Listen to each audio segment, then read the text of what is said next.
I'm Josh from Vacuums R Us in Colorado, and today we're going to be doing a full service on a Dyson Ball. Full service includes cleaning different various aspects of the machine. We're particularly going to be paying a lot of attention to the power head. We're going to be oiling, or rather greasing the bearings in here and cleaning out some really critical pieces in here that gather hair and debris over time and cause these power heads to melt and lock up, most common failure point. And by the time we're done, we're going to have this thing working like it did when it was brand new. So first things first, anytime that we're checking a machine in, we're going to start a repair. We're going to read the ticket, see what all is requested on this repair. This one's pretty straightforward. It's a full service. The customer has authorized filter replacement, which is great when doing services. It doesn't make a lot of sense to do a full service, clean a machine out completely, and then put dirty filters back in.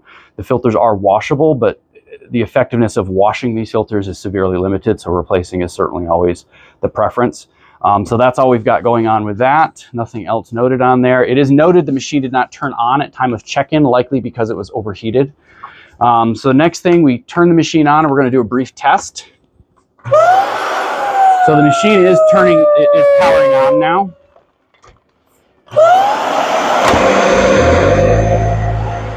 I lean back to verify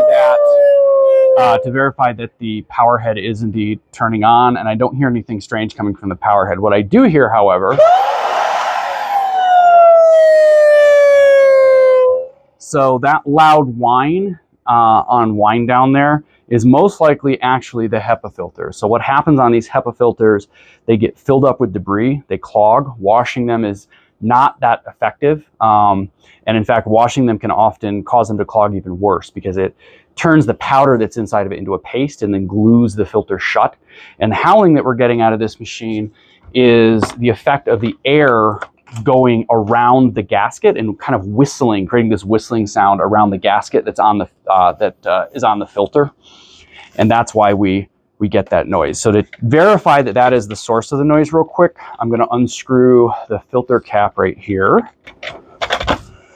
We're going to remove the filter, and then we're going to go ahead and turn the machine on and see if that sound has disappeared. All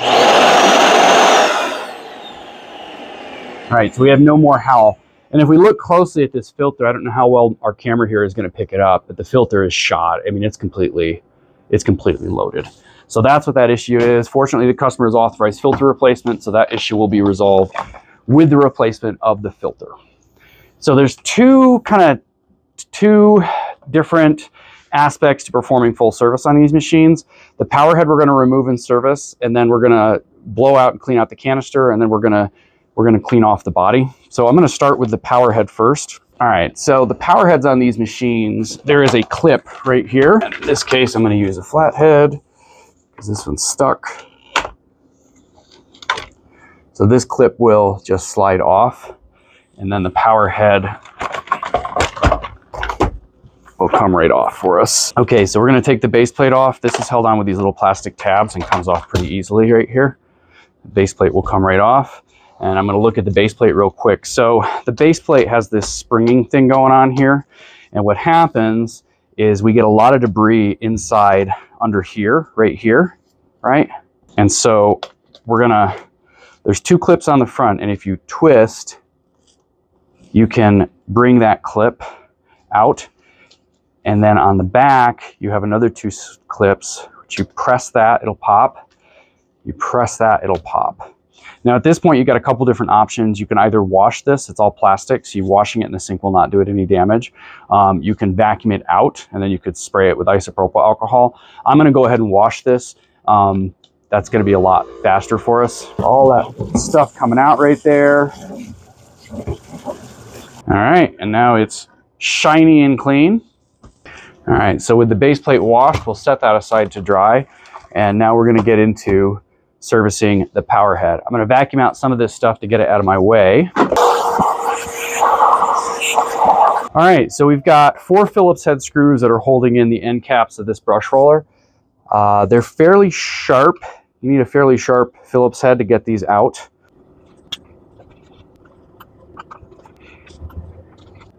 All right, so all 4 Phillips head have been removed. And then these will lift very slightly, and then they will pop out. So you're going to lift the end cap very slightly, and then the brush will pop right out. Okay, Next, I'm going to take the end caps off the brush rollers, and these are torx. These are a T15. If you don't have these bits, we do sell these bits. So after removing that screw, you kind of wiggle this end cap off, and you'll find there's a ton of debris in here. And this is a really important step that you're taking here, cleaning this stuff out. We're going to vacuum out that end cap. I typically use a paintbrush. All right, and we'll take the other end cap off. And note that these screws that you're taking out of these are the ones with washers on them. These are the only ones that you'll be removing that have washers. You can see here there's a wad of debris inside this one. And this buildup of debris is why these machines, their brush rollers, will melt down. All right, so now we have hair around the brush roll. I'm going to go ahead. I've got a seam ripper here. These are super handy for cleaning out, for cleaning brush rollers actually, because we're a sewing shop. We have seam rippers on hand. All right, so we've got those all cleaned up. We'll set those aside with their end caps and address those momentarily. We're going to take off this baffle right here to make it easier to clean. There's going to be 3 screws. Again, these are torx, and we're still working with the T15. So the 2 outside screws are the same size as what we've been dealing with, but they are torx. The center screw you're going to remove, and you're going to find that the center screw is shorter than the 2 outside screws. So when you go to put this back together again, just remember the center screw is the smaller of the 3. Okay, so the next piece, I dug some of this actually out of these right here. And this is a really important piece to remove these gears right here, because behind these gears, there are 2 bearings on either side that are just absolutely covered typically with hair. And we need to remove this to get that out of there. So there's a T10 inside each side of this. They're inside these gears right here. And after you've removed those, you can get a flathead. You can pop a flathead in there and you can pop those gears out. So this side, when I popped it out, and this is on the short side, the end cap of the bearing popped out with it. It's not supposed to happen, but it commonly does. So if I look in here, I can see there's just a ton of melt around here where the hair got in there, and it gets hot and it spins and it kind of melts to the plastic. And I can also see that a lot of that hair also melted inside of the now open bearing. I can see inside the bearing. The other side, none of that is the case. The other side, everything is fine. There's no damage to either one of these. You want to look at these. So incidentally, Dyson doesn't sell any of these like little components that I'm showing here. Their solution, if you have head failure where things are melted and no longer functioning, is to replace the entirety of the head, which is quite costly. This is an older machine and we're trying to prevent that for this customer, trying to get a few more years out of this. So I'm spraying isopropyl alcohol in here to clean it out. It's a great solvent, and what I love about isopropyl alcohol is that it doesn't leave some of the really bad residue that some cleaning solutions leave. And it's also relatively safe around electronics. It evaporates rapidly, so it doesn't damage electronics like a lot of other cleaners do. So if a little bit of this drips inside of the machine, it evaporates rapidly without causing damage.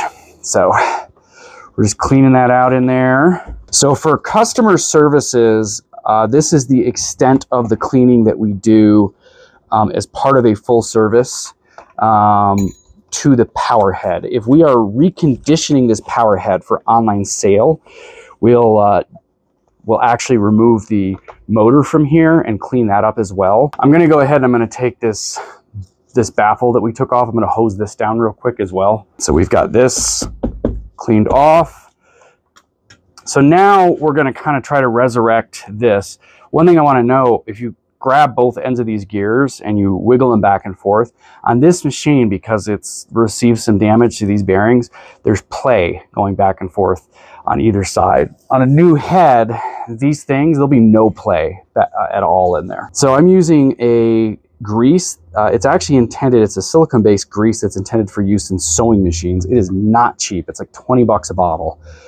But I've had really good success with it long-term under stress. There may be cheaper options out there, but considering the amount of work that it takes to get into these parts of the machines, we just use the expensive grease because we know it works. I'm going to put the end caps back on. I put some grease inside of the bearing. Oh, I'll put the bearing cap back on. I put some grease inside the bearing over here that's broken, and then outside the bearing on the other side that is not broken. The reason I put grease on there is not really to grease the bearing, but I put grease in there because inevitably hair is going to get back in there again. And I want to actually proactively grease the hair that's ultimately going to end up in there to prevent it from locking up and melting as quickly. So I'm putting the T10 screws back in. You have to kind of hold the other side firm while you're doing that to get it to tighten down. Okay, so we've got the gears back on. I'm going to go ahead and put this baffle back on. Remember, again, you took 3 screws out. These are T15s. We're going to change our bits. The middle screw is the short one.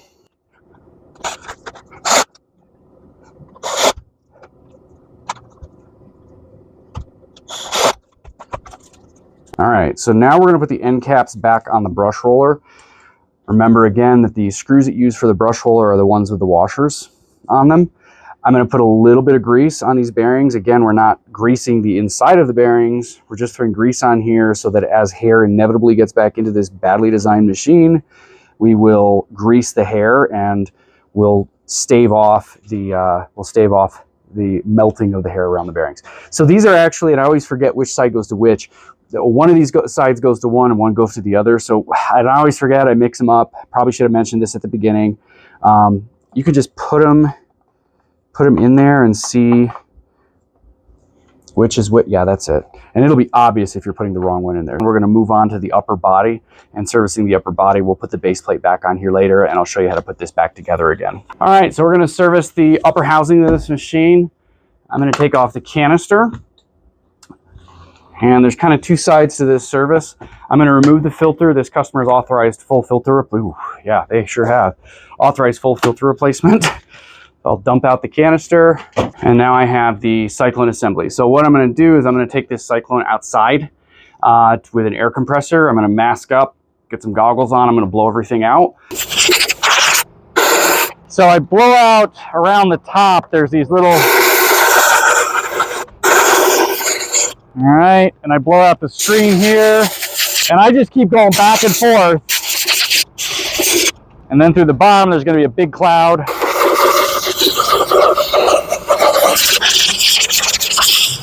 All right, so we've blown out the cyclone assembly, and this is in pretty good shape. We've got a ton of debris out. You saw the dust that came out. It is possible to wash these. They're all plastic. You need to partially disassemble them to do that because they don't dry out completely if they're not partially disassembled. Water gets stuck in all the nooks and crannies. That's not something that we typically do as part of a full service here.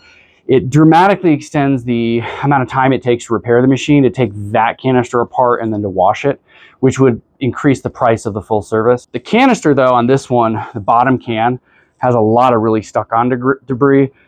So instead of blowing that out, I'm going to wash that because it's just going to come off a lot easier. This is something we don't need to take apart to wash it. It'll dry on its own readily without further washing. I'm going to take, we use a lot of these chip brushes. They're painter's chip brushes.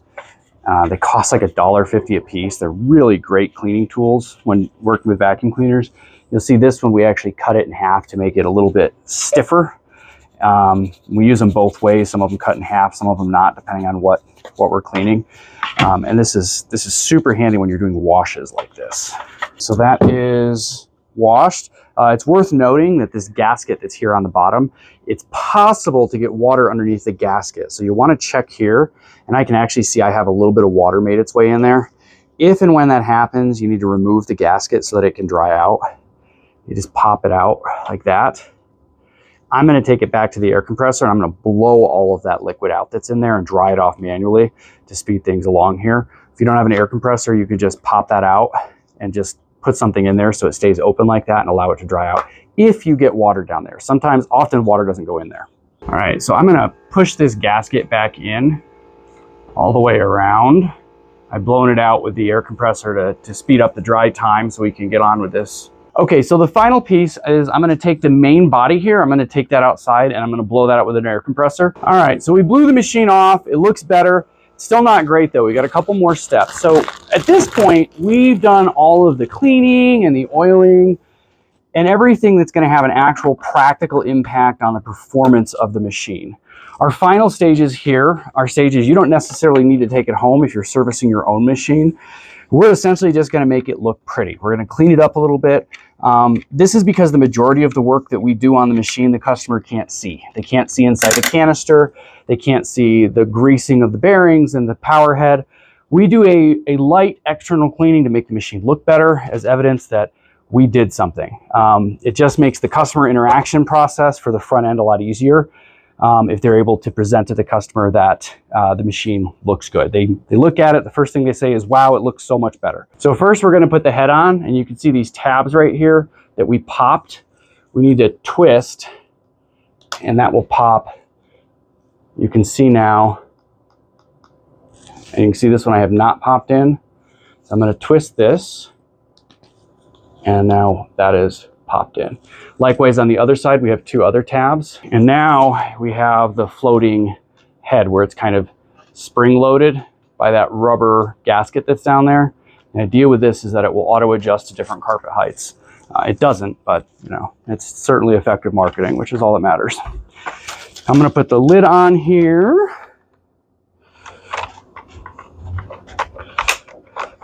All right, and I'm gonna take my clip. We have this clip. Now what I do when I put these on is I actually put the clip on the head first. It can only go on one way. So I put the clip on right there. And then I attach the head to the machine. So I'll put the head on. I look to make sure there's two pins right here for electrical. And this goes back and forth as part of the swivel mechanism. So I make sure that's lined up with the input here on the machine, right? We'll wiggle that back and forth, and I kind of wiggle it until I hear a snap, and then the head will snap right onto the machine. I put my filter on, and so now I have all my bits and pieces here with the exception of the canister, which I'll get to momentarily. All right, so what I'm gonna use, I'm gonna be using denatured alcohol with a Scotch-Brite pad. And on the side of this machine, the way these machines are designed, they hit your baseboard a lot, and you end up with this buildup of white paint here on the side, and typically on the outside of the ball you might as well. So I'm gonna spray a little bit of denatured alcohol on there, and let it set just for a second. On both sides, I've got some paint on there. And then I'm gonna take the Scotch-Brite pad, and you will find, by the way, do this in a well-ventilated area, you will find that that paint with a little spritz of denatured alcohol comes right off. It is essentially a paint stripper. So on some machines, it can be dangerous. I happen to know on the Dyson plastic, it doesn't damage the plastic or make it look bad or anything like that. But there are some machines that actually have like a paint coating on the outside of their housing, and this denatured alcohol will strip the vacuum cleaner. So you definitely want to spot check whether denatured is safe to use when you're servicing vacuums with denatured alcohol. So we've got that, and what you'll find is there's a white film now that the denatured alcohol left behind, and we're going to address that next. I'm going to use a basic all-purpose cleaner. This is a neutral cleaner. You can use whatever you want. It's heavily watered down. It's about 1 to 8 parts on this, and I just kind of mist the machine to get it a little bit wet. And then I take a paintbrush with full bristles. I take my vacuum cleaner and I use the paintbrush to get in all the nooks and crannies where all the dust is. That fine mist that I just put on there of all-purpose cleaner will help to keep my brush wet, and the dust will adhere to the brush as I'm going through here and getting all these nooks and crannies. So we're gonna put a filter inside of this. You'll note that we have not cleaned the outside of the canister yet. That's because when we put the cyclone on the machine, we block all this off, which always has a lot of dirt on it. So you wanna do that external cleaning before you put the can on, and clean the can separately. So we're gonna put this together. I noticed that I have some white marks on the canister itself, so I'm gonna take those off with denature.